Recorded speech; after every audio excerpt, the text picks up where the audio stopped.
Yo tout le monde, c'est votre gars THLD. Aujourd'hui, ça va être une vidéo tranquille. Je pense pas qu'elle va durer longtemps. Mais on va parler d'une chaussure qui, pour moi, vient du futur total. Enfin, franchement, elle est vraiment futuriste de ouf. De toute façon, vous allez vite comprendre de quelle chaussure on va parler. On aura un petit avis d'une personne qui est pas du tout dans la sneakers et qui est avec moi aujourd'hui. C'est mon gars sûr, c'est le H. Et de toute façon, on verra ça tout à l'heure. Donc on se retrouve tout de suite pour la présentation de la paire.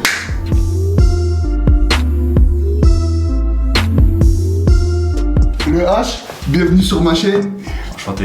J'espère que ça sera la dernière fois où on fera des vidéos au débat comme ça. Alors il faut savoir que Hugo il est pas du tout dans la sneakers comme nous on peut l'être. Je vais lui demander un avis extérieur complet sur la Yeezy 700 V3 Salflower qui est sortie il y a quelques mois. Parce que lui il peut pas être dans la basket, ses pieds ouais c'est des péniches. 47. Du coup on va déballer ça. Ça fait quelques temps que je l'ai acheté quand même. D'ailleurs, on m'a fait une passe décisive sur Vinted, que je l'ai payé 180 €. Donc c'est un prix under retail. Et franchement, c'est bénéfique pour moi. La paire, elle cote pas de ouf. Vous pouvez la trouver pour pas très cher sur des sites de revente. Bah, sur Vinted, sur StockX, sur We The New, chez Clockers. Je vais vous montrer le prototype. Je pense que vous connaissez la silhouette de la Yeezy 700 V3. Faut savoir que c'est la troisième version de la 700. Du coup, je t'explique. Chez Yeezy, il y a différents modèles. Il y a la 350 que j'ai déjà, que tu connais. Il y a la 380 qui est sortie il y a pas si longtemps. Il y a la 500 et il y a la 700. La 700, elle ressemble vraiment à une Datchouz, les anciennes versions, la V1 et la V2. Il y a du boost dedans. Et le prix retail, c'était 300 €. Là, aujourd'hui, on tombe sur une paire où il n'y a pas de boost. C'est une semelle Ortholite, donc c'est confortable quand même. On tombe à 200 balles. Donc tu perds 100 € parce que tu enlèves le boost. Mais le design, il est pas du tout pareil. Je peux que aimer la paire parce qu'elle est complètement folle. C'est une paire qui vient du futur. Une longue vie à la 700 V3. Après, c'est quand même des matériaux en plastique. Un peu du mesh comme ça, je sais pas comment on qualifier ça. C'est un peu une cage. Après il y a de la languette en néoprène, un peu comme une chaussette. Et sur les lacets, on est sur un élastique complètement fermé.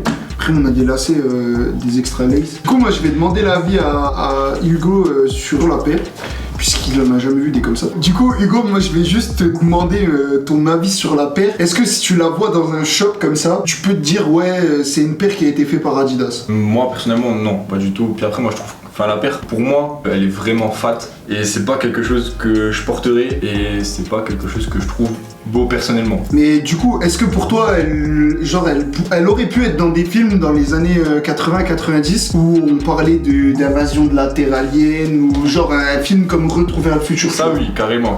Franchement, elle pourrait vraiment être dans un film de ces années-là. En pensant que genre c'est une paire qui va être dans le futur en fait. Oui, ça c'est possible, après fallait y penser. Est-ce que quand tu vois la paire, ça te fait penser à, je sais pas, à un pied d'humain ou genre aux ossements humains, tu vois? Plutôt penser à un pied d'alien, mais ouais, genre, pas trop un pied d'humain quand même. Genre un pied de quelqu'un qui vient pas de notre planète. Ouais, voilà, c'est ça. Donc voilà, moi je voulais tout simplement un petit avis court sur la paire. Vous pouvez voir quand il y a des gens qui sont pas de notre communauté, des fois ils peuvent voir des paires comme des ovnis en fait. C'est une paire qui sort du commun. Pour l'avoir portée quelques temps, sans le boost, elle est confortable. Les matériaux utilisés, ils vieillissent bien. Je trouve que c'est une paire assez cool, qui cote pas de ouf, que vous pouvez acheter si vous aimez bien la silhouette. Voilà pour la petite intervention de Hugo. On se retrouve tout de suite pour la conclusion de la vidéo.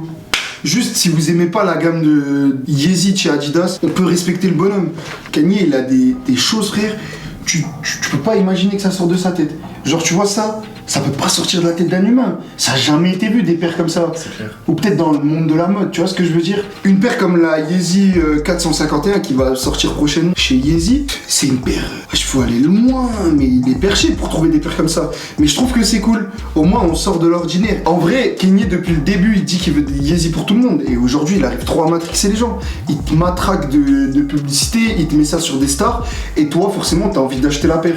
Après, c'est sûr que pour les collectionneurs ou vraiment les puristes de la basket, il y a plus ce côté limité de la paire. Si vous avez kiffé ce genre de format vidéo où on est à deux, on interagit sur un sujet où lui il est pas du tout dedans, dites-le moi dans les commentaires et on pourra réitérer une vidéo comme ça. Je vais vous demander un truc qui ne prend ni temps ni d'argent à personne sur cette chaîne, à liker, Partage, à commenter, abonne-toi, mets la cloche. Donne de la force histoire de nous faire grimper dans les meilleurs youtubeurs de France. Comme ça, on pourra sans doute faire de plus gros projets et pourquoi pas faire des journées vlog dans des outlets ou dans des shops autour de chez nous. On se retrouve très rapidement sur la chaîne pour de nouvelles vidéos. Du coup, petit check Covid.